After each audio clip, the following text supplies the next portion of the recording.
Sa isang maliit at tahimik na baryo sa lalawigan ng Quezon ay naninirahan si Tatay Eduardo, isang 55 taong gulang na tindero ng saging. Maagang naulila sa mga magulang at hindi nakapag-aral.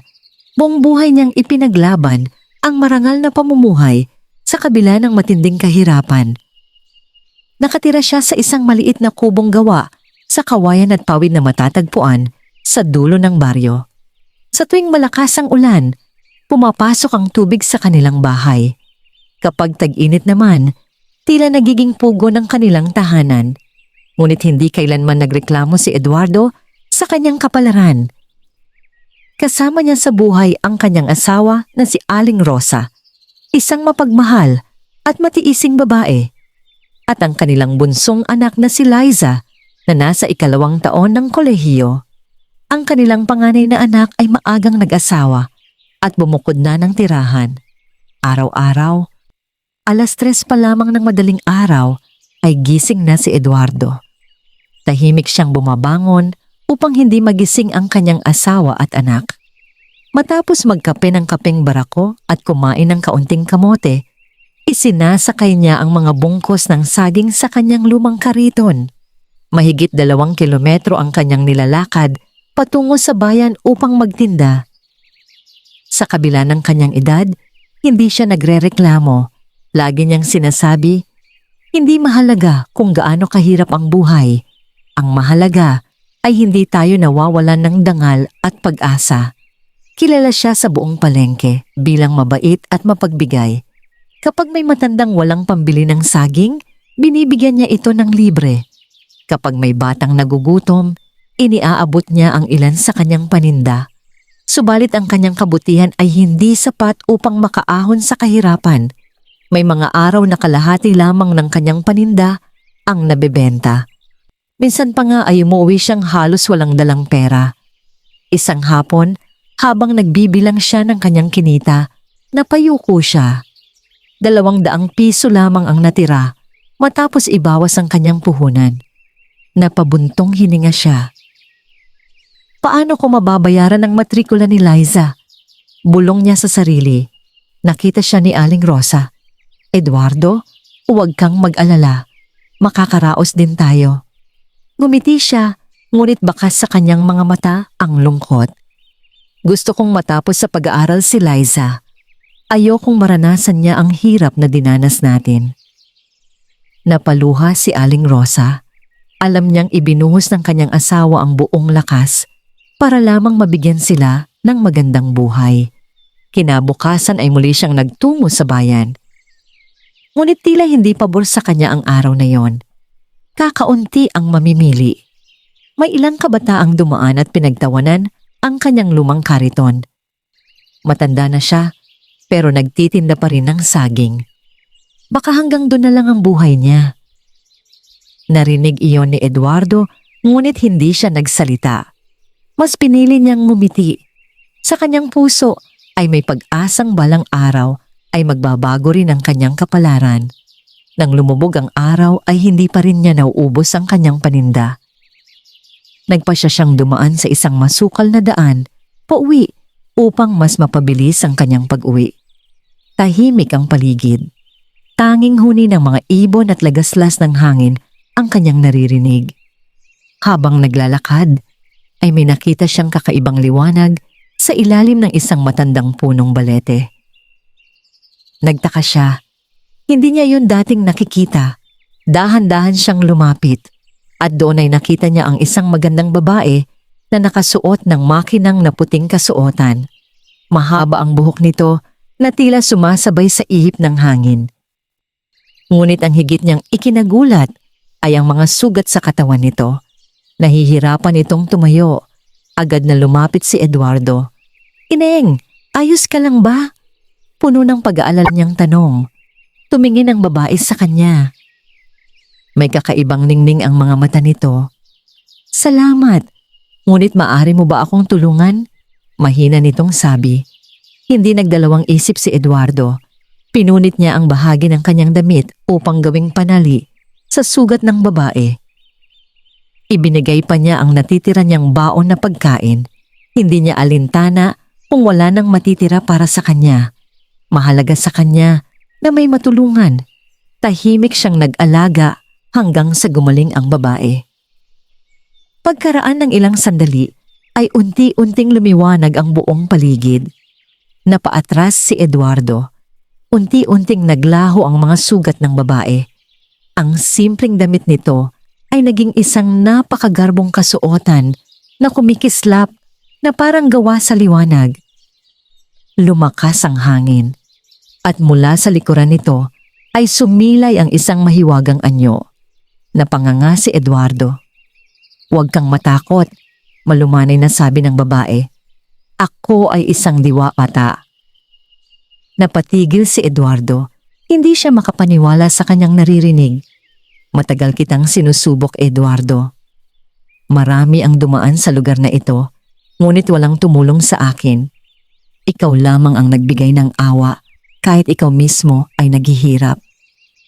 Nanginginig ang mga kamay ni Eduardo. "Hindi ko po ginawa yon upang may kapalit." Ngumiti ang diwata. "At iyan ang dahilan kung bakit karapat-dapat kang pagpalain." Unti-unti nitong iniangat ang kanyang kamay.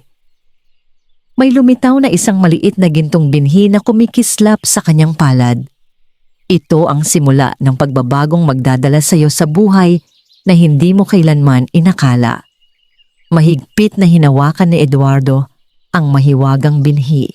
Hindi pa niya alam na sa gabing iyon ay magsisimula ang pinakamalaking himala sa kanyang buhay.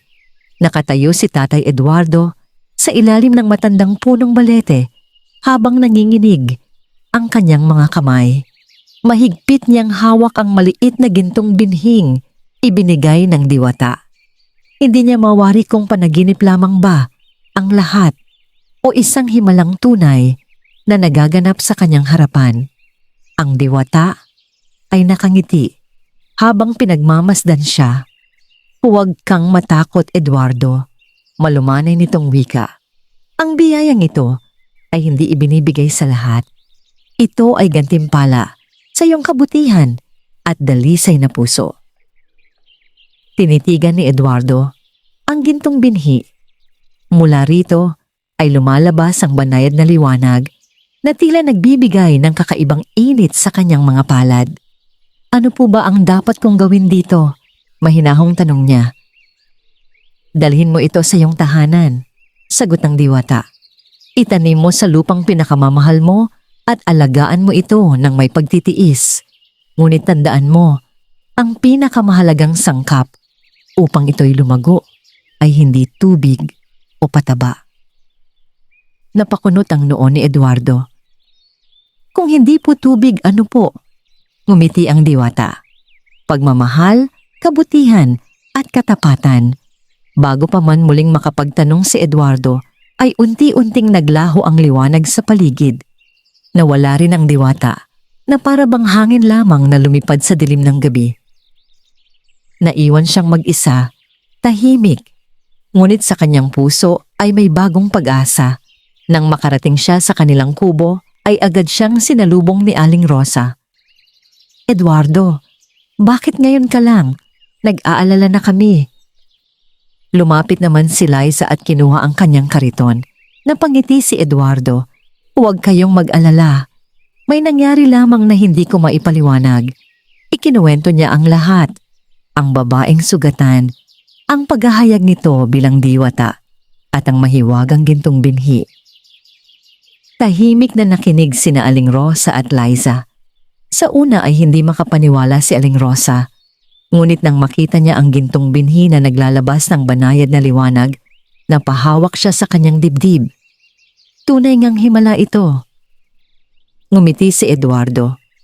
"Ngunit hindi tayo dapat umasa lamang dito. Patuloy pa rin akong magsisikap." Tumango si Aling Rosa. Iyon ang isa sa mga katangian ng kanyang asawa na labis niyang hinahangaan. Kahit may himalang dumating, hindi ito umaasa sa biyaya lamang. Kinabukasan, bago pa sumikat ang araw, nagtungo si Eduardo sa maliit nilang bakuran. May isang bahagi roon na matagal na niyang inaalagaan kahit tigang ang lupa. Doon niya itinanim ang gintong binhi. Lumuhod siya at taimtim na nanalangin. Kung ito man ay tunay na biyaya, gagamitin ko ito hindi lamang para sa aking pamilya, kundi upang makatulong din sa iba. Nang matapos siyang manalangin, ay tila umihip ang malamig na hangin. At sa kanyang pagtataka, biglang umilaw ang lupang pinagbaunan niya ng binhi. Napaatras siya. Maya-maya lamang ay may maliit na usbong na lumitaw mula sa lupa. Nanlaki ang kanyang mga mata. Napakabilis. Tinawag niya sina Aling Rosa at Liza. Nang makita nila ang mahiwagang halaman, ay hindi rin sila makapaniwala. Sa loob lamang ng ilang minuto ay naging isang maliit na punla ito at patuloy pang lumalaki. Lumipas ang ilang araw. Ang dating maliit na punla ay naging isang kakaibang puno ng saging. Hindi ito ordinaryong puno. Ang katawan nito ay tila may bahagyang gintong kulay. Ang mga dahon ay luntian, ngunit kumikislap kapag tinatamaan ng araw. At higit sa lahat, napakarami nitong bunga. Mas malalaki at mas magaganda kaysa karaniwang saging. Namangha ang buong baryo. May mga taong nagsasabing ito ay biyaya ng langit. Ngunit mayroon ding naiinggit. Isa na rito si Mang Victor. Siya ang pinakamayamang negosyante ng prutas sa bayan. Matagal na niyang minamaliit si Eduardo. Nang makita niya ang kakaibang puno, ay nagsimulang mag-init ang kanyang ulo. Hindi maaaring yumaman ang tulad niya, galit niyang sabi. Pinagmasdan niya ang bakuran ni Eduardo mula sa malayo. At sa kanyang isip ay may nabubuong masamang balak. Samantala, pinitas ni Eduardo ang unang bunga ng mahiwagang puno. Dinala niya ito sa palengke. Agad itong pinagkaguluhan ng mga mamimili. Napakatamis. Napakabango. Wala pa akong natitikmang ganitong saging. Sa loob lamang ng isang oras ay ubos ang kanyang paninda. At higit siyang nagtaka nang makita ang perang kanyang kinita. Mas malaki pa ito kaysa kinikita niya sa loob ng isang buwan. Napaupo siya habang nangingilid ang kanyang mga luha. Naalala niya ang mga panahong halos wala silang makain. Mga gabing hindi siya makatulog dahil iniisip kung paano mababayaran ang pag-aaral ni Liza. Ngunit ngayon, unti-unti nang nagbabago ang kanilang buhay. Hindi nagtagal ay araw-araw nang dumadayo ang mga tao upang bumili ng kanyang mga saging. Nag-ipon siya ng pera, ngunit nanatiling simple. Hindi siya bumili ng mamahaling bagay. Sa halip, inayos niya ang kanilang sirang bahay. Binayaran niya ang lahat ng utang nila at ibinayad niya ng buo ang matrikula ni Liza. Hindi mapigilan ni Aling Rosa ang pagluha. Sa wakas, nagbunga rin ang lahat ng iyong paghihirap. Ngunit habang unti-unting sumisikat ang pangalan ni Eduardo, unti-unti ring lumalaki ang inggit sa puso ni Mang Victor. Isang gabi, habang natutulog ang pamilya ni Eduardo, lihim na pumasok si Mang Victor sa kanilang bakuran. May dala siyang matalim na itak. Nakatitig siya sa mahiwagang puno. At buong galit niyang ibinulong, kung hindi ko ito mapapasakin, sisiguraduhin kong hindi rin ito mapapakinabangan ni Eduardo. Dahan-dahan niyang itinaas ang itak. At handa na niyang putulin ang mahiwagang puno. Mabigat ang katahimikan ng gabi habang dahan-dahang itinataas ni Mang Victor ang kanyang itak. Nagliliyab ang kanyang mga mata sa inggit habang nakatitig sa mahiwagang puno ng saging sa bakuran ni Tatay Eduardo. Sa kanyang isipan ay iisa lamang ang umiikot na kaisipan. Kung hindi niya makukuha ang pinagmumulan ng yaman ni Eduardo, sisirain niya ito. Buong lakas niyang ibinagsak ang itak. Ngunit bago pa man tumama ang talim sa puno, ay biglang sumiklab ang isang nakakasilaw na liwanag. Napaatras si Mang Victor. Muling sumubok ang lalaki, ngunit sa pagkakataong yon ay tila may hindi nakikitang puwersang humarang sa kanya. Ang kanyang itak ay nabitawan at tumilapon sa damuhan. Nanginig ang kanyang buong katawan. Mula sa likuran ng mahiwagang puno ay unti-unting lumitaw ang diwata. Ang kanyang mukha ay hindi na tulad ng dati na maamo at banayad. Ngayon ay seryoso at puno ng awtoridad ang kanyang anyo. Ang biyayang ibinigay ko ay hindi maaaring maagaw ng taong puno ng kasakiman. Malamig nitong sabi. Napaluhod si Mang Victor. Sa sino ka? Ako ang tagapagbantay ng puno ito. Hindi makapagsalita si Mang Victor. Naramdaman niyang tila nababasa ng diwata ang lahat ng kanyang iniisip. Marami kang kayamanan, Victor, ngunit hindi mo natutunang makontento. Kaya habang lalo kang yumayaman, lalo namang nagiging hungkag ang iyong puso. Napayuko ang lalaki. Ngunit hindi pa rin niya matanggap ang katotohanan. Bakit siya? Galit niyang tanong. Bakit si Eduardo? Isa lamang siyang mahirap na tindero. Ngumiti ng bahagya ang diwata. Dahil mas mayaman pa siya sa'yo. Napakunot ang noo ni Victor. Mayaman sa kabutihan. Pagkatapos sabihin iyon ay naglaho ang diwata at naiwan si Mang Victor na nakaluhod sa lupa. Kinabukasan ay nagtaka si Eduardo nang makita niya ang mga bakas ng paa sa paligid ng puno. May napansin din siyang nakahandusay na itak. Hindi niya alam kung sino ang nagtangkang manira sa kanyang bakuran. Ngunit sa kanyang puso ay dama niyang muli siyang pinrotektahan ng diwata. Tahimik siyang nanalangin. Hindi ko hahayaang manaig sa akin ang kayabangan. Patuloy ang pag-unlad ng kanyang negosyo dahil sa dami ng bumibili ng kanyang mga saging, napilitan siyang kumuha ng ilang tauhan mula sa baryo. Una niyang tinulungan si Mang Nestor, isang biyudong halos wala nang makain. Pagkatapos ay si Aling Celia, isang matandang namamasukan lamang noon bilang labandera. Maya-maya pa ay marami ng taga-baryo ang nagkaroon ng trabaho dahil sa kanya. Hindi lamang yumayaman si Eduardo, pinapaunlad din niya ang buhay ng iba. Isang araw ay tinawag siya ng kanilang punong barangay. Eduardo, ikaw na ngayon ang isa sa pinakamayamang tao sa ating baryo. Maaari ka nang manirahan sa bayan at mamuhay ng marangya. Ngunit ngumiti lamang si Eduardo. Hindi ko iiwan ang lugar na pinagmulan ko at pinatunayan niya iyon. Nagpatayo siya ng maliit na paaralan para sa mga batang mahihirap. Nagbigay siya ng libreng pagkain sa matatandang walang pamilya. Nagpagawa rin siya ng balon upang hindi na maglakad nang malayo ang mga tao para kumuha ng tubig. Lalong minahal ng buong baryo si Eduardo, ngunit habang siya ay lalong minamahal, si Mang Victor naman ay lalong nilalamon ng galit. Isang gabi, habang nagiinom mag-isa si Mang Victor sa kanyang malaking bahay, hindi niya mapigilang magalit. Dapat ako ang hinahangaan. Tinamaan niya ng kamao ang mesa. Si Eduardo ay isa lamang hamak na tindero. Ngunit wala siyang magawa. Unti-unting lumilipat sa negosyo ni Eduardo ang kanyang mga dating mamimili. Bumabagsak ang kanyang kita. At higit pa roon, pakiramdam niya ay unti-unting nawawala ang kanyang dangal.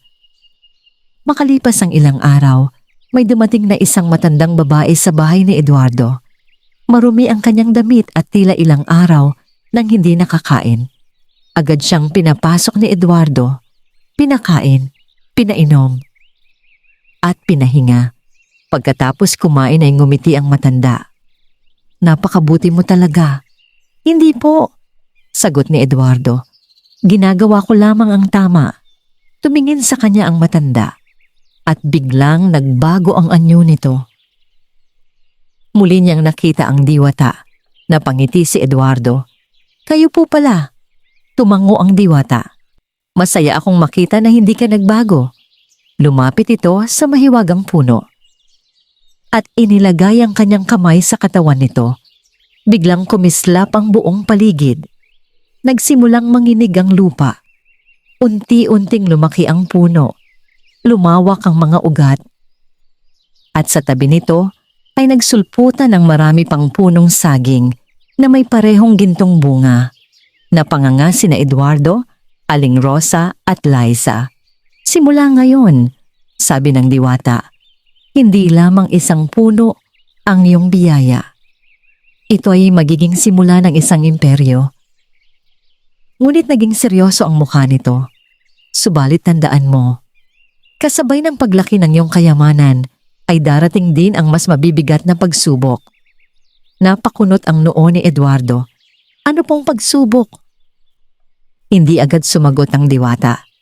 Sa halip ay tumingin ito sa malayo at sa kanyang mga mata ay tila may nakikita siyang paparating na panganib. May isang taong gagawin ang lahat upang mawala sa iyo ang biyayang ito at ang taong iyon ay hindi natitigil hanggat hindi kanya na ibabagsak. Hindi agad nakapagsalita si Tatay Eduardo matapos marinig ang babala ng diwata. Habang pinagmamasdan niya ang mga bagong tumubong gintong punong saging, may halong saya at pangamba ang kanyang nararamdaman. Sino po ang taong iyon? Mahinahon niyang tanong, ngunit bahagyang ngumiti lamang ang diwata. Darating ang panahon at malalaman mo rin. Ang mahalaga ngayon ay manatili kang mapagkumbaba at matatag. Pagkasabi nito ay unti-unti itong naglaho sa hangin. Naiwan si Eduardo na malalim ang iniisip. Lumipas ang mga buwan. Ang maliit na negosyo ni Eduardo ay naging isa sa pinakamalaking tagapagtustos ng saging sa buong lalawigan. Ang kanyang mga gintong saging ay nakilala dahil sa pambihirang tamis, bango at tibay ng bunga. Maraming mga ngalakal mula sa iba't ibang bayan ang dumadayo upang bumili sa kanya. Ngunit sa kabila ng pagdami ng kanyang kayamanan, nanatili siyang simple. Patuloy pa rin siyang gumigising ng maaga. Patuloy pa rin siyang bumabati sa bawat taong kanyang nakakasalubong. At hindi niya nakakalimutang tumulong sa mga nangangailangan. Dahil dito, lalo siyang minahal ng mga tao. Subalit hindi lahat ay masaya sa kanyang tagumpay. Sa kabilang bayan, tahimik na nakaupo si Mang Victor sa loob ng kanyang opisina. Sa kanyang harapan ay nakalatag ang mga tala ng kanyang negosyo. Sunod-sunod ang pagkalugi. Marami sa kanyang mga mamimili ang lumipat kay Eduardo. Bumaba ang kanyang kita. At sa unang pagkakataon sa kanyang buhay, nakaramdam siya ng takot. Ngunit sa halip na magsikap upang makabangon, pinili niyang sisihin si Eduardo. Kung mawawala si Eduardo, babalik sa akin ang lahat, bulong niya sa sarili. Doon nagsimulang mabuo ang isang mapanganib na plano. Ilang araw ang lumipas. May dumating na mga tauhan mula sa lungsod at nagpakilalang mga opisyal ng kalakalan. Kasama nila si Mang Victor. Lumapit sila kay Eduardo habang abala ito sa pagbubukod ng mga ani. Tatay Eduardo, sabi ng isa sa mga opisyal, nakatanggap kami ng ulat na ilegal ang iyong taniman at maaaring mapanganib sa kalikasan. Nagulat si Eduardo. Hindi po maaari. Wala po akong nilalabag. Ngunit ipinakita ng mga ito ang mga dokumentong may lagda at selyo. Hindi alam ni Eduardo na pawang kasinungalingan lamang ang lahat. At ang nasa likod nito ay si Mang Victor. Sinimula ng mga opisyal na suriin ang kanyang lupain. Pansamantalang ipinatigil ang pagbebenta ng kanyang mga saging. Hindi na siya maaaring magpadala ng produkto sa mga mamimili. Nagulat ang buong baryo. Ngunit higit sa lahat, nasaktan si Eduardo. Hindi dahil sa mawawala ang kanyang kita, kundi dahil pinaratangan siyang mandaraya. Sa buong buhay niya ay pinanghawakan niya ang katapatan. At ngayon ay tila sinisira iyon ng isang kasinungalingan. Kinagabihan ay tahimik siyang nakaupo sa harap ng kanilang bahay. Lumapit si Liza. Tay, huwag po kayong mawalan ng pag-asa. Ngumiti siya ng bahagya. Masakit lang isipin na may mga taong handang manira kahit wala naman akong ginagawang masama. Umupo si Aling Rosa sa tabi niya. Eduardo, ang mabuting tao ay sinusubok. Ngunit hindi ibig sabihin noon ay pababayaan ka ng may kapal. Tahimik siyang tumango. Habang nag-uusap ang pamilya, ay may biglang umihip na malamig na hangin. Muling lumitaw ang diwata. Natupad na ang aking babala, sabi nito. Napayo ko si Eduardo. Kung mawawala man po ang lahat ng aking tinatangkilik, tatanggapin ko. Ngunit umiling ang diwata. Hindi mo kailangang sumuko. Iniabot nito ang isang maliit na kristal na kulay ginto. Dalhin mo ito bukas sa harap ng mga taong naninira sa iyo. Ano po ang gagawin nito? Ipapakita nito ang katotohanan. Kinabukasan ay nagtipon ng buong baryo. Naroon ang mga opisyal. Naroon din si Mang Victor na lihim na nakangiti. Sigurado siyang matatanggalan ng lupa si Eduardo. Ngunit nang ilabas ni Eduardo ang gintong kristal ay biglang lumiwanag ang buong paligid. Unti-unting lumitaw sa himpapawid ang mga larawan. At nakita ng lahat si Mang Victor habang sinusuhulan ng mga opisyal. Si Mang Victor habang pinepeke ang mga dokumento. Si Mang Victor habang nagpaplano kung paano sisirain si Eduardo. Namutla ang mukha ni Mang Victor. Napaatras siya. Hindi ito totoo. Ngunit huli na ang lahat. Galit na tumingin sa kanya ang mga tao. Maging ang mga opisyal na hindi sangkot sa kanyang plano ay napahiya. Kaagad siyang inaresto ng mga awtoridad. Habang inilalayo si Mang Victor ay tumingin siya kay Eduardo. Punong-puno ng puot ang kanyang mga mata. Hindi pa ito ang katapusan. Ngunit hindi sumagot si Eduardo. Sa halip ay nakaramdam siya ng awa dahil alam niyang ang taong puno ng inggit ay hindi kailanman magiging tunay na masaya. Lumipas ang ilang linggo. Muling bumalik sa normal ang kanyang negosyo. Mas lalo pang dumami ang kanyang mga mamimili. Ngunit isang gabi, habang nakatayo siya sa kanyang taniman, napansin niyang tila humihina ang liwanag ng mga mahiwagang puno. Unti-unti silang nalalanta. Nagulat siya. At sa unang pagkakataon, matapos niyang matanggap ang biyaya ng diwata, naramdaman niya ang matinding takot. Ano ang dahilan ng unti-unting pagkawala ng kapangyarihan ng mga mahiwagang puno? At may kaugnayan ba ito sa isang lihim na matagal nang itinago ng diwata? Hindi mapakali si Tatay Eduardo habang pinagmamasdan ng kanyang mga mahiwagang puno ng saging. Ang dating matingkad na gintong liwanag ng mga dahon ay unti-unting kumukupas. Ang ilan sa mga bunga ay hindi na kasing kinang ng dati at ang malakas na enerhiyang kanyang nararamdaman sa bawat paglapit sa taniman ay tila humihina araw-araw. Hindi niya maunawaan kung bakit ito nangyayari. Isang gabi, habang ang buong baryo ay mahimbing nang natutulog, nagpasya siyang magbantay sa kanyang taniman. Tahimik ang paligid. Ang malamig na hangin ay dahan-dahang humahaplos sa kanyang mukha habang nakatitig siya sa pinakamalaking puno. Ang unang punong tumubo mula sa gintong binhi. Bigla niyang napansin na ang liwanag nito ay tila unti-unting humihigop papunta sa lupa. Nang sandaling iyon ay muling lumitaw ang diwata, ngunit ikinagulat ni Eduardo ang kanyang anyo. Ang dati nitong makinang nakasuotan ay bahagyang kumupas. Ang kanyang mukha ay bakas, ang pagkapagod. At ang liwanag sa kanyang katawan ay hindi na tulad ng dati. Di diwata! Nag-aalalang sambit ni Eduardo. Ngumiti ito, ngunit may lungkot sa kanyang mga mata. Panahon na upang malaman mo ang katotohanan. Tahimik na nakinig si Eduardo.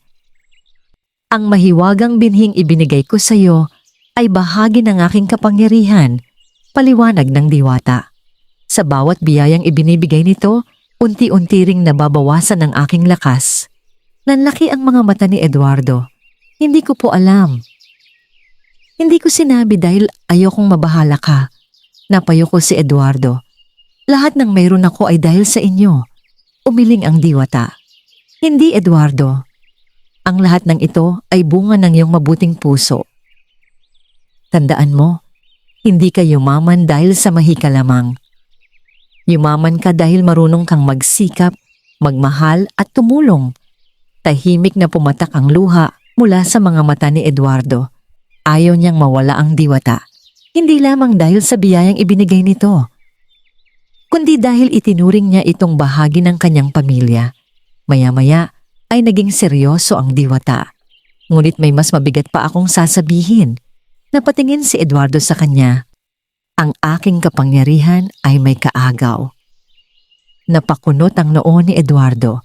Noong unang panahon, may isa pa akong kapatid. Isa rin siyang diwata. Ngunit pinili niya ang landas ng kasakiman. Ang pangalan niya ay Selena.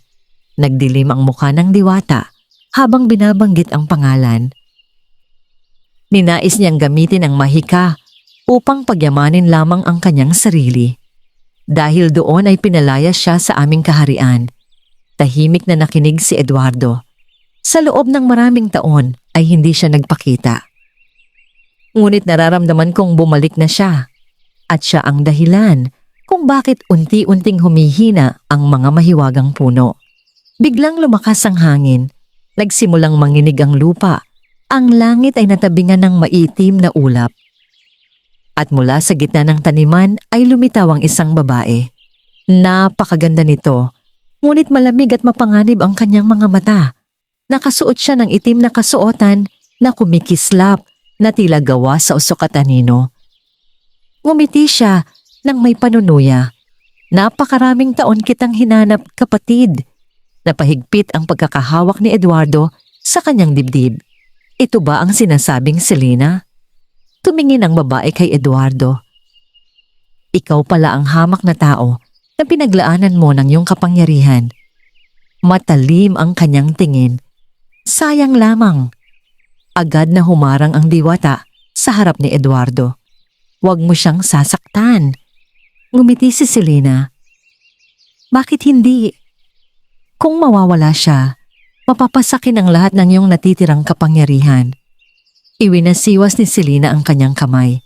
Isang malakas na alon ng itim na enerhiya ang tumama sa mga mahiwagang puno. Unti-unting nalanta ang ilan sa mga ito. Natuyo ang mga dahon, nalagas ang mga bunga, napaatras si Eduardo. Naramdaman niyang tila pinipiga ang kanyang puso habang nakikita ang unti-unting pagkawasak ng kanyang taniman.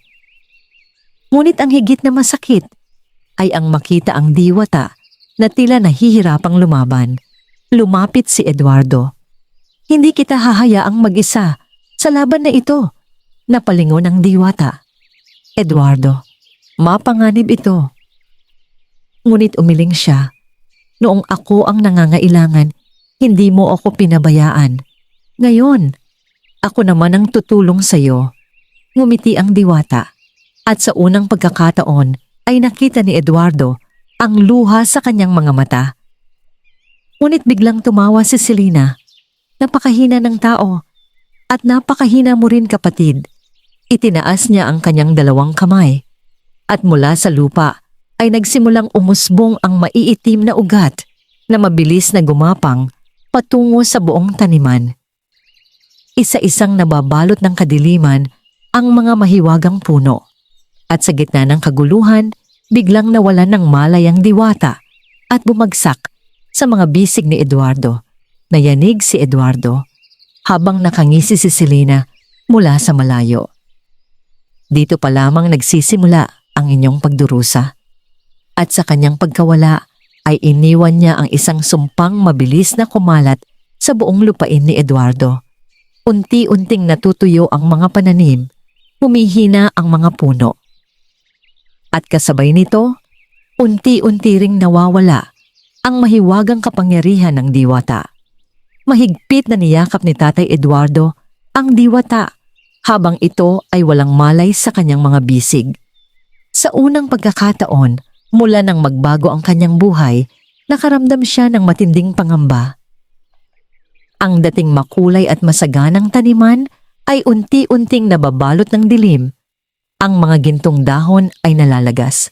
Ang matatamis na bunga ay natutuyo bago pa man mahinog. At kasabay nito ay ang paghina ng diwata. Mabilis na tumakbo sina Aling Rosa at Liza nang marinig ang sigaw ni Eduardo. Nang makita nila ang diwata, ay agad nila itong inalagaan sa loob ng kanilang bahay. Ngunit lumipas ang buong magdamag at hindi pa rin ito nagigising. Tahimik na nakaupo si Eduardo sa tabi nito. Hindi niya maiwasang sisihin ang sarili. Kung hindi dahil sa akin, hindi sana siya mapapahamak. Hinawakan ni Aling Rosa ang kanyang balikat. Huwag mong sabihin iyan. Ang diwata ang pumili. Natulungan ka dahil nakita niya ang kabutihan sa puso mo. Napaluwa si Eduardo. Ngunit paano ko siya ililigtas? Walang nakasagot. Pagsapit ng madaling araw ay unti-unting dumilat ang diwata. Agad lumapit si Eduardo. Kumusta na po kayo? Ngumiti ito ng bahagya. Hindi pa ito ang wakas. Ngunit halata ang panghihina nito. May paraan pa upang mapigilan si Selena. Agad na tumayo si Eduardo. Ano po yon? May inilabas ang diwata na isang maliit na kristal na halos wala ng liwanag. Sa pinakatuktok ng bundok Amaria ay may bukal ng kadalisayan. Ang tubig mula roon lamang ang maaaring sumira sa sumpa ni Selena. Tahimik na nakinig si Eduardo. Ngunit naging seryoso ang diwata. Mapanganib ang paglalakbay. Maraming pagsubok. At maaaring hindi ka na makabalik. Hindi nagatubili si Eduardo. Pupunta ako. Nagulat ang diwata. Hindi mo kailangang isugal ang iyong buhay. Ngunit ngumiti siya. Noong ako ay mahirap, tinulungan mo ako. Ngayon, panahon ko naman upang iligtas ka. Kinabukasan ay naghanda siya para sa paglalakbay. Tumutol si Aling Rosa. Ako na lamang ang sasama. Ngunit umiling si Eduardo. Kailangan mong manatili rito kasama si Liza. Pinisil ni Aling Rosa ang kanyang kamay. Magkahalong takot at pagmamahal ang nasa kanyang mga mata. Mag-iingat ka. Tumango si Eduardo. Bit-bit lamang ang kaunting pagkain. Isang tungkod at ang mahiwagang kristal, naglakbay siya patungo sa bundok Amaria. Maraming araw siyang naglakad, tumawid sa malalalim na ilog, dumaan sa masukal na kagubatan at umakyat sa matatarik na bangin. Ngunit hindi siya sumuko. Sa bawat hakbang ay iniisip niya ang diwata at ang lahat ng taong umaasa sa kanya. Sa gitna ng kagubatan, ay may nakita siyang isang matandang lalaki. Mahina ito at tila ilang araw nang hindi nakakain. Tulungan mo ako. Mahina nitong sabi. Napatingin si Eduardo sa kanyang dalang pagkain. Kaunti na lamang ang kanyang baon. Kung ibibigay niya ito, baka siya naman ang magutom. Ngunit hindi nagdalawang isip si Eduardo. Iniabot niya ang lahat ng natitirang pagkain. Kain po kayo. Napaluha ang matanda. At ikaw? Ngumiti si Eduardo. Kakayanin ko. Pagkatapos kumain ng matanda, ay bigla itong tumayo ng tuwid. Unti-unting nagliwanag ang paligid. At sa kanyang pagtataka, nagbago ang anyo ng matanda. Isa pala itong tagapagbantay ng bundok. Matagal na kitang sinusubok. Napangiti si Eduardo. Isa na naman po bang diwata? Tumawa ang matanda. Hindi. Ngunit ako ang nagbabantay sa bukal ng kadalisayan. Tiningnan siya nito ng mabuti. Marami nang nagtangkang makarating doon. Ngunit ikaw lamang ang handang tumulong kahit nawawalan ka na. Iniabot nito ang isang gintong dahon.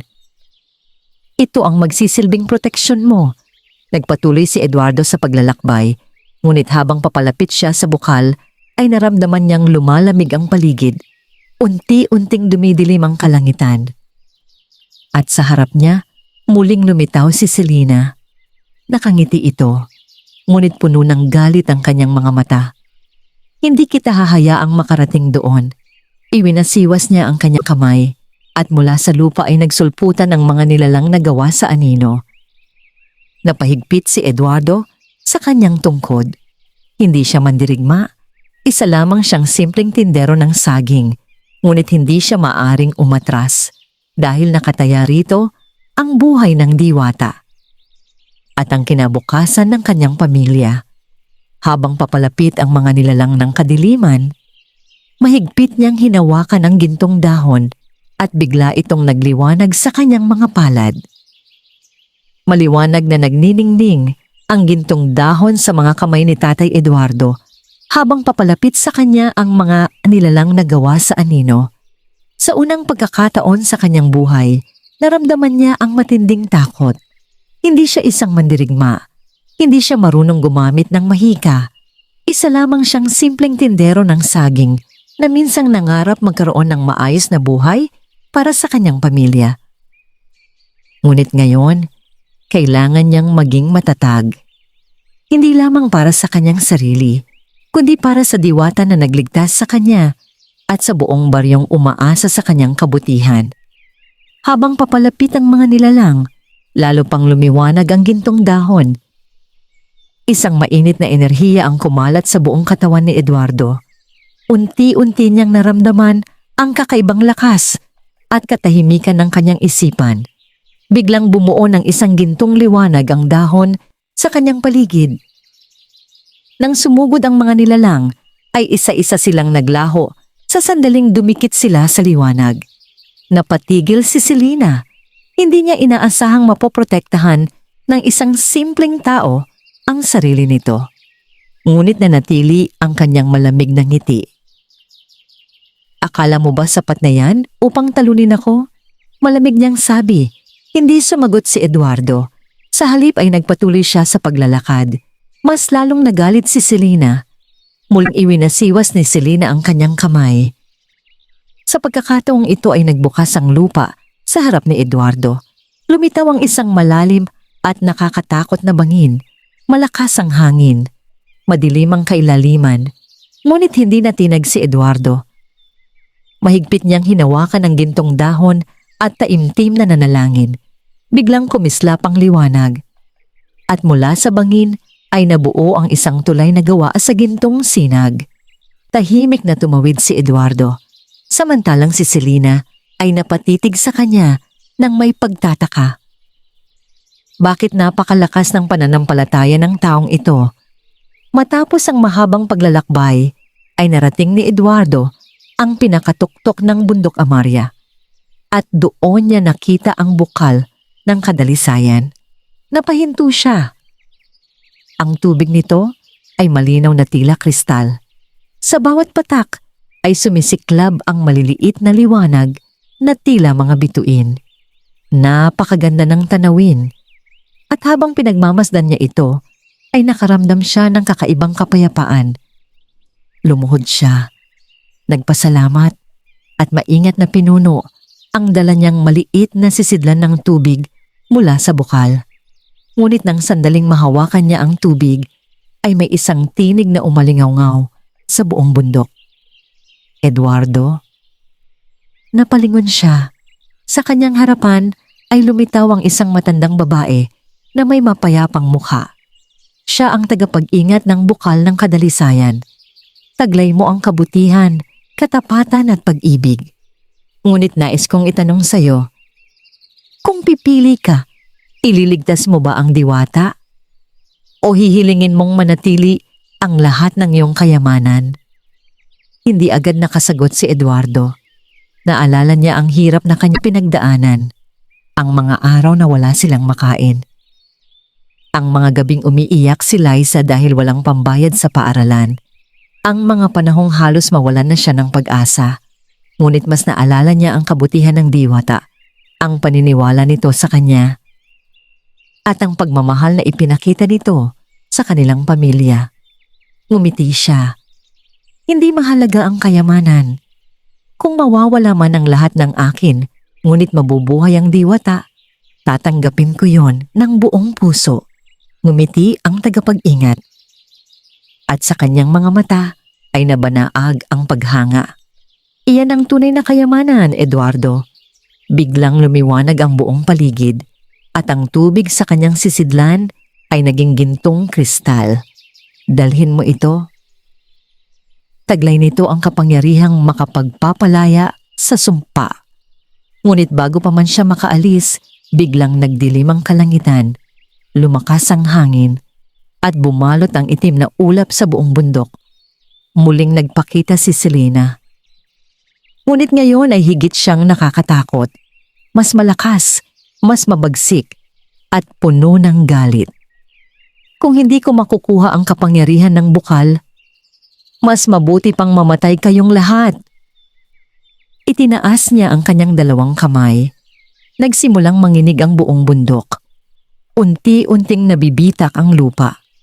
At mula sa kailaliman ay umusbong ang napakalaking nilalang na gawa sa kadiliman. Napaatras si Eduardo. Hindi pa siya nakakaharap ng ganito kalakas na kalaban, ngunit mahigpit niyang hinawakan ang gintong kristal at buong tapang niyang hinarap ang pinakamalaking pagsubok ng kanyang buhay habang mula sa malayo, sa kanilang baryo. Unti-unti nang nawawala ang hininga ng diwata at tila nauubos na ang oras upang siya ay mailigtas. Nayanig ang buong bundok, Amaria, habang unti-unting umaangat mula sa kailaliman ang napakalaking nilalang na gawa sa kadiliman. Nagliliyab ang mapupula nitong mga mata at ang bawat paggalaw nito ay tila nagpapayanig sa lupa at nagpapabigat sa hangin. Sa harapan nito ay nakatayo si Tatay Eduardo, isang simpleng tao. Walang sandata, walang kapangyarihang mahika. Ngunit taglay ang isang pusong puno ng kabutihan at pananampalataya. Sa kanyang mga kamay ay mahigpit niyang hawak ang gintong kristal mula sa bukal ng kadalisayan. Mula sa himpapawid ay pinagmamasdan siya ni Selena. May malamig na ngiti sa kanyang mga labi. Hanggang dito na lamang ang iyong paglalakbay. Iwinasiwas niya ang kanyang kamay. Agad sumugod ang halimaw kay Eduardo. Napakalaki nito. Tila kayang durugin ang lahat sa isang hampas lamang. Ngunit hindi tumakbo si Eduardo. Sa halip ay ipinikit niya ang kanyang mga mata at buong pusong nanalangin. Hindi ako lumalaban para sa kayamanan. Lumalaban ako para sa kabutihan. Lumalaban ako para sa pamilya. Lumalaban ako para sa diwata na minsang nagligtas sa akin. Sa sandaling iyon, biglang sumiklab ang gintong kristal. Isang napakalakas na liwanag ang kumalat sa buong bundok. Napasigaw ang halimaw. Unti-unti itong natunaw hanggang sa tuluyang maglaho. Nanlaki ang mga mata ni Selena. Hindi siya makapaniwala, ngunit hindi pa siya sumusuko. Galit niyang itinaas ang kanyang mga kamay. At lahat ng kanyang natitirang kapangyarihan ay ibinuhos niya upang sugpuin si Eduardo. Isang napakalaking alon ng kadiliman ang dumaluyong patungo sa kanya. Napapikit si Eduardo. Alam niyang wala siyang sapat na lakas upang harapin iyon. Ngunit bago pa siya maabot ng kadiliman, may isang pamilyar na liwanag ang bumalot sa kanya. Dahan-dahan niyang iminulat ang kanyang mga mata at nakita niya ang diwata. Bagaman mahina at maputla ang kanyang anyo, naroon siya sa harapan ni Eduardo. Hindi kita hahayaang mapahamak. Napaluha si Eduardo. Bakit kayo nandito? Mahina pa kayo. Ngumiti ang diwata. Ang tunay na pagmamahal ay nagbibigay ng lakas. Pinagsama ng diwata at ni Eduardo ang kanilang lakas. Ang gintong kristal ay muling nagliwanag. At sa unang pagkakataon, ang liwanag nito ay hindi lamang nagmumula sa mahika, kundi sa pagmamahal, sa pasasalamat, at sa kabutihang matagal nang nananahan sa puso ni Eduardo. Lumawak ang gintong liwanag at bumalot kay Selena. Napaatras siya. Hindi niya kayang tiisin ang kapangyarihang iyon. Paano nangyari ito? Sigaw niya. Tumingin sa kanya ang diwata. Dahil ang kabutihan ay higit na makapangyarihan kaysa sa kasakiman. Unti-unting nawala ang kadiliman sa paligid ni Selena. Kasabay nito ay ang kanyang galit, ang kanyang inggit, at ang matagal na niyang kinikim-kim na puot. Napaluha siya. Sa unang pagkakataon, matapos ang napakaraming taon. Lumapit ang diwata sa kanyang kapatid. Hindi pa huli ang lahat. Tumingin si Selena sa kanya. Punong-puno ng pagsisisi ang kanyang mga mata. Mapapatawad mo pa ba ako? Ngumiti ang diwata. Matagal na kitang pinatawad. Napaiyak si Selena.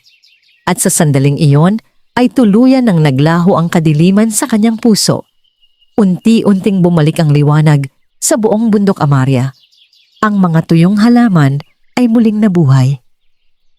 Ang hangin ay naging banayad at ang bukal ng kadalisayan ay lalo pang luminaw. Tapos na ang labanan. Nagtagumpay ang kabutihan. Ngunit habang nakangiti si Eduardo, ay napansin niyang unti-unting nagiging malinaw ang katawan ng diwata.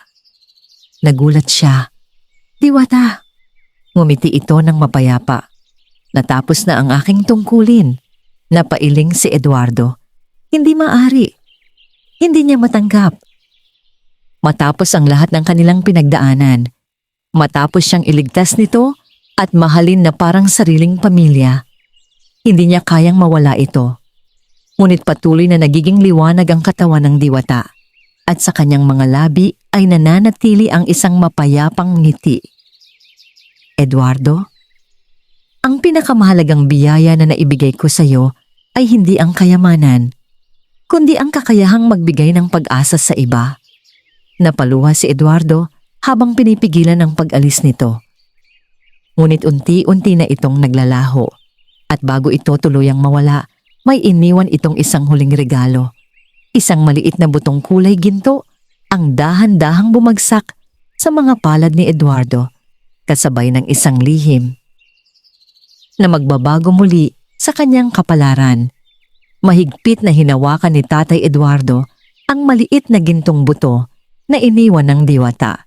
Hindi niya napigilan ang pagpatak ng kanyang mga luha habang unti-unting nawawala ang liwanag ng nilalang na minsang nagbago ng kanyang buhay. Maraming salamat, nanginginig niyang sambit. Ngumiti ang diwata, isang nangiting puno ng pagmamahal at kapayapaan. Ikaw ang patunay, Eduardo, na ang isang taong may mabuting puso ay maaaring baguhin hindi lamang ang sariling kapalaran, kundi pati ang buhay ng maraming tao. Unti-unting naglaho ang kanyang anyo at kasabay ng kanyang paglisan ay isang maliwanag na sinag ang bumalot sa buong bundok Amaria. Naramdaman ni Eduardo ang init nito. Hindi iyon init ng mahika, kundi init ng pag-asa. At bagaman wala na ang diwata, sa kanyang tabi, alam niyang mananatili ang mga aral na iniwan nito sa kanyang puso. Tahimik siyang bumalik sa kanilang baryo. Pagdating niya ay agad siyang sinalubong ni Aling Rosa at Liza. Mahigpit siyang niyakap ng kanyang asawa. Salamat at ligtas kang nakabalik. Ngunit nang mapansin ni Aling Rosa ang lungkot sa kanyang mukha, ay agad niyang naunawaan ang lahat. Hindi na kailangan pa ng mga salita. Tahimik silang nagluksa para sa diwata. Kinabukasan, nagtungo si Eduardo sa gitna ng kanyang taniman. Doon niya itinanim ang gintong butong iniwan ng diwata. Lumuhod siya at taimtim na nanalangin. Hindi ko sasayangin ang iyong huling handog. Patuloy akong mamumuhay ng may kabutihan. Biglang umihip ang malamig na hangin at sa kanyang pagtataka ay mabilis na tumubo ang gintong buto. Ngunit hindi ito naging puno ng saging. Isa itong napakalaking puno na may mga dahong kumikislap na parang ginto at mga bulaklak na naglalabas ng mabangong samyo. Sa ilalim ng puno ay may umagos na malinaw na bukal at ang tubig nito ay nakapagpapagaling sa mga may sakit. Mabilis na kumalat ang balita. Dumadayo ang mga tao mula sa iba't ibang bayan upang kumuha ng tubig mula sa mahiwagang bukal. May mga batang gumaling mula sa matagal ng karamdaman. May mga matatandang muling lumakas at maraming nawalan ng pag-asa. Ang muling nabuhay ang pag-asa. Ngunit hindi naningil si Eduardo. Libreng ipinagkakaloob niya ang tubig sa lahat ng nangangailangan dahil para sa kanya, ang biyaya ay hindi dapat ipinagdadamot. Lumipas ang mga taon, lalong lumago ang kanyang negosyo. Mula sa pagiging simpleng tindero ng saging, ay naging isa siya sa pinakamayamang tao sa buong lalawigan. Nagpatayo siya ng paaralan, ospital, silid-aklatan, at mga tahanan para sa mga mahihirap. Hindi niya kailanman nakalimutan ang kanyang pinagmulan. Samantala, si Selena ay nanatili sa baryo. Tinulungan niya ang mga tao bilang kapalit ng kanyang mga pagkakamali noon. Unti-unti siyang minahal at tinanggap ng lahat. At sa kanyang puso ay unti-unting napalitan ng pagmamahal ang dating puot. Isang gabi, habang nakaupo si Eduardo sa ilalim ng mahiwagang puno, napansin niyang muling lumiwanag ang mga bulaklak nito. May marahang hangin na dumampi sa kanyang mukha. At narinig niya ang isang pamilyar na tinig. Hindi kita iniwan. Napangiti siya. Hindi niya nakita ang diwata. Ngunit naramdaman niya ang presensya nito. Tila ba patuloy itong nagbabantay sa kanya. At sa unang pagkakataon, matapos ang mahabang panahon tuluyan nang napawi ang kanyang lungkot. Subalit hindi pa rito nagtatapos ang kanyang kwento. Dahil may isang lihim na matagal nang nakatago sa mahiwagang puno. Isang lihim na ngayon lamang magpapakita. At ito ay may kaugnayan sa tunay na dahilan kung bakit pinili ng diwata si Eduardo sa napakaraming tao sa mundo. Tahimik na nakaupo si Tatay Eduardo sa ilalim ng mahiwagang puno habang pinagmamasdan ang paglubog ng araw. Ang dating mahirap na tindero ng saging ay ngayon ay isa ng matagumpay na negosyante at kinikilalang haligi ng kanilang lalawigan. Ngunit sa kabila ng lahat ng kanyang kayamanan, nanatili siyang mapagkumbaba at may pusong handang tumulong sa kapwa. Sa kanyang harapan ay umaagos ang malinaw na bukal na umusbong mula sa gintong butong iniwan ng diwata. Maraming taon na ang lumipas, ngunit hindi pa rin kumukupas ang hiwaga nito. Habang nakapikit si Eduardo at nagmumuni-muni, isang banayad na liwanag ang unti-unting bumalot sa paligid. Dahan-dahan siyang napadilat at muli niyang nakita ang anyo ng diwata. Hindi ito tulad ng dati na malinaw at buo ang anyo. Isa lamang itong sinag ng liwanag na may mapayapang mukha. Napangiti si Eduardo habang pinipigilan ng pagluha. Matagal kitang hinintay. Ngumiti rin ang diwata. Hindi naman talaga ako tuluyang nawala. Tahimik na nakinig si Eduardo habang nagsasalita ang diwata. Noong una kitang makita, hindi lamang ang iyong kahirapan ang aking nakita.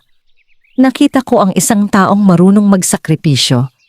Isang taong nagbibigay kahit siya ay salat. Isang taong hindi hinayaan na baguhin ng kahirapan ang kanyang kabutihan. Napayuko si Eduardo.